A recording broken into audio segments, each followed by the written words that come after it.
Hi guys, so welcome to the last video on how to make a rainbow team. The idea of this video is going to be to talk to you about the front line, but you gotta understand that the front line is more complicated than the other lines because depending on the other players you have in the team, you want your striker to have chains with them.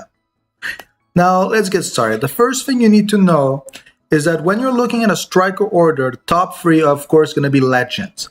So I'm going to start with 5 stars and then I'm going to do the legends because they are the best players you can throw in a front line. So let's get started.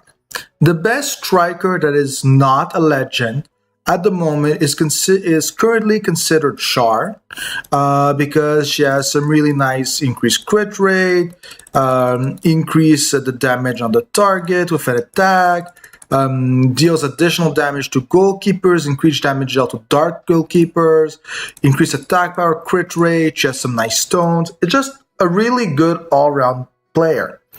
Now, in the Andor section, there has been a very big rise since the nerf of the passers to put an attacker, and this has become the new meta center front attacker.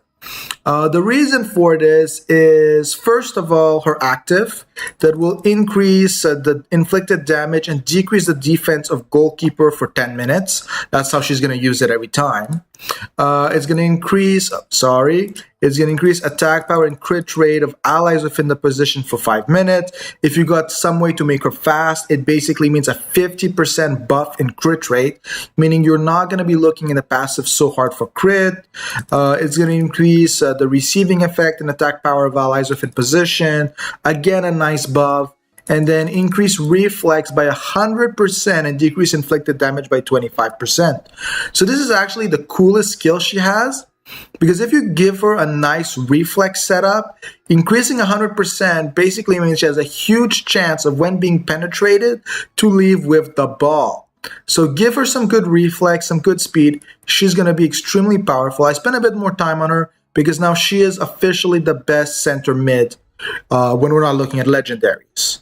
On the rest of players, I would say, if we're not counting the legends, if you're using an Andor striker, and that is specific to Andor, there is this skill who's pretty nice in Renee that's going to increase receiving effect, critical rate of Andor players, increase action speed, reflect, and pass effect. So she's pretty nice in Andor strikers. Even better if you have an Andor line. So again, it's a bit limited when we're talking about Rainbow. Now, in Wormwind, we have the second most non-5-star striker. Non-6-star striker. Beatrice, or as she is renowned, right here, Buttress. Well, her art has been changed, so it's a little bit worse, but that is technically how she's nicknamed.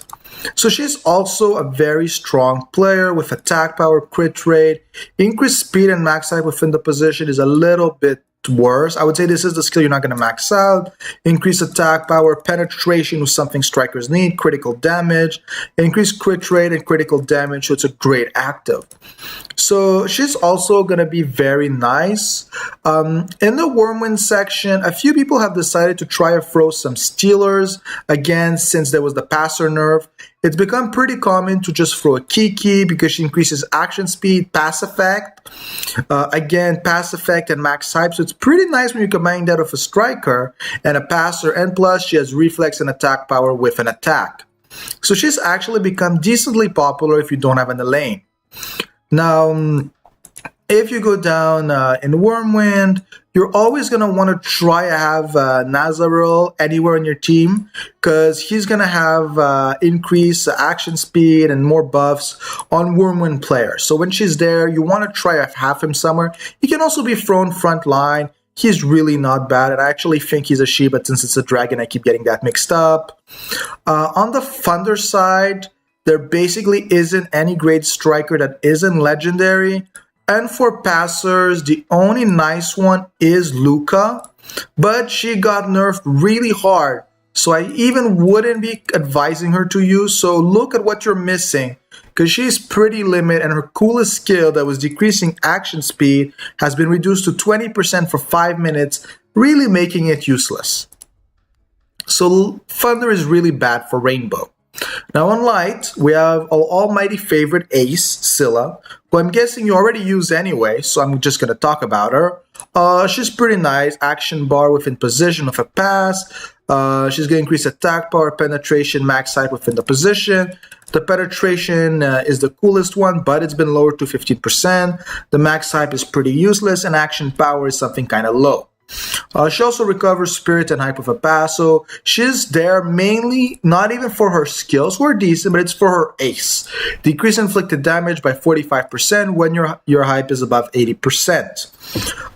In light, it is still pretty common to find a hero, especially if you have a great passer like Balteon.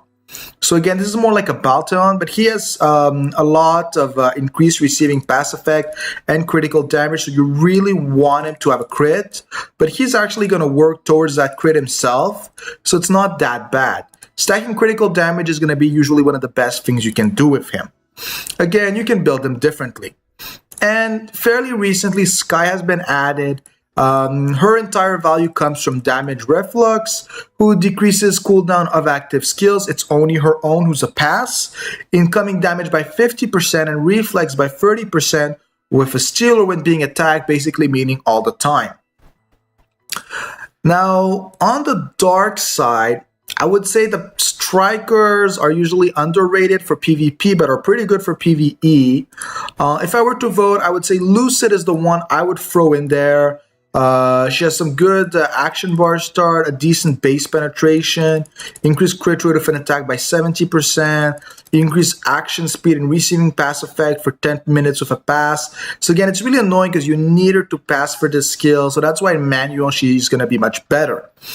And if I were to say a frontline assist for Dark, I would say that lately has become Black Daisy, because she's going to give spirit for each ally that has an action within the position, who's pretty nice since recently we're having a lot of more actives that we need to use since we're no longer in the one-hit meta. She's going to increase crit rate and reflex, who's also pretty nice, and she's going to decrease the inflicted damage and reflex on herself again. And she can increase critical damage of the team by 50%, who's extremely powerful. So that's something you can also look towards. Her active is also something you really want to use. But what Dark has that a lot of other elements don't have is great passers. Not even on the legendary side.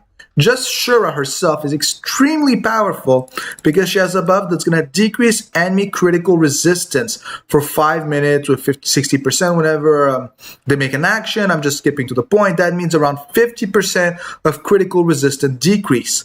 So it's much nicer to just decrease their resistance than increase your critical rate. When you combine them, they're pretty nice. And she's also going to increase critical rate and reflex by 20% within position, has a nice pass, and in her active, she's going to again increase critical rate. So all around, for a lot of players who are missing crit, just throwing her in is going to do the trick.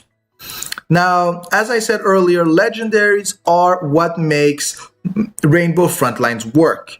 So I'm going to talk to you about a few of the legendaries, and then I'm going to give you what we consider the current meta front legend composition. And yes, it does require 3 legends to work. So in Andor, we have William. He has been nerfed. He is extremely powerful. I don't feel like I need to explain to you why he is that powerful. He's just one of the strongest striker. The only thing is that they nerfed him a little bit, but he still is one of the best in game. Now, Wormwind, there's only backline legends. Thunder is Leviator, so he's a bit harder to set up than William. That's the one thing. He does have penetration, crit rate by 30%, 50%, decrease defense and reflex within the position. That's the one you're not going to max out. Increase attack power by 70%, and a pretty nice active that increased critical rate and critical damage by 60%. So he's going to be pretty nice. Some people have sometimes decided to throw Belle in front line because, again, no one really cares about her advised positions. And that's because she's just going to be a great stealer with reflex, crit rate, attack power, super play, and a few other buffs for herself. And she can even decrease enemy action speed. On the light side, this is a bit more complicated, so I'm just going to come back to that. On the dark side, we have Balteon, who's aka the best passer in game. The reason for that is even more so now, because a lot of the active passes have been nerfed, so the fact of having a pass boost is much more valuable nowadays. And he has as skill increased crit rate, pass effect, reflex 40%, increased pass effect and attack power within position 30%, and increased action speed and pass 30%. So it's all around a really great buff, and he has the only pass active that's going to increase critical damage. So that's really great. Now, whenever you have him, irrelevant of your team, especially in Rainbow, you're going to want to throw him in. And now I'm just going to go back. What he has the best synergy with, and is going to be the best combo, is to throw a Balteon as a passer, then to throw a Vonchi, who's basically, some people have already started nicknaming him the Speed Demon, because he's basically always going to be at maximum speed, and his damage comes from speed. So for example, every time he shoots, he's going to increase his action speed and power by speed 20, power 30. His crit rate and attack power are going to be increased for every free action speed. He's usually going to be around 140, 150, it depends the stats and the managers you have. But 140 divided by 3 is giving a shitload of crit rate and attack power just for speed. And if it wasn't enough, there's built-in reflex and penetration. Now again, you want to know that his active is where the real money is, because it's going to increase critical damage by 25%, accumulatable 5 times with a 0-minute cooldown. Meaning he can shoot, Balteon can steal the ball, make him an active pass, and shoot again. That is currently what I am running. And what you can do that is really the best line with him is give him a Choi. Choi is going to be able to give him increased attack power, reflex, pass effect with an attack for himself. And then when you're looking on the line buff, increase action speed and attack power by 75%. Basically, 50% action speed means Vonchi is already at 100% by the point the ball is his first shot. So I would say the 3 of them are the meta frontline currently. But again, having a Williams setup is also pretty good. Leviator is going to usually require more of a Mono Thunder kind of build, because you're going to need more players to buff him, so it's a little bit more limited in Rainbow. And Vonchi, basically, as long as you got a speed line, is good. And only if you're running a Vonchi, and I'm specifying this, you can also want to throw in a Milky Way. Milky Way's only reason you're really throwing her in is just because she's going to have that really nice speed buff that she's going to give to the line, 15% and 15% reflex. And once again, I am not finding a player, who's really ironic because I use her to death. She currently doesn't have an EE, and she's been nerfed a lot of times, so we don't know what her future is. But we're just going to wait and see what the plan is. Oh, she's right here. And the skill that really matters is what we call Smile Maker. Increase speed and reflex by 15% for 10 minutes with an action, accumulatable 3 times. Now she does have some other nice skill, action bar starting skills, so she can use it more often. She can steal with a nice decreased damage and recover spirit, so she can generate. And for those players who just don't have a good crit rate, increase attack power and crit rate of the striker for 20 minutes. That's also pretty nice. In my case, there isn't any value if you're running a Vonchi, because he's just going to have all of that by base.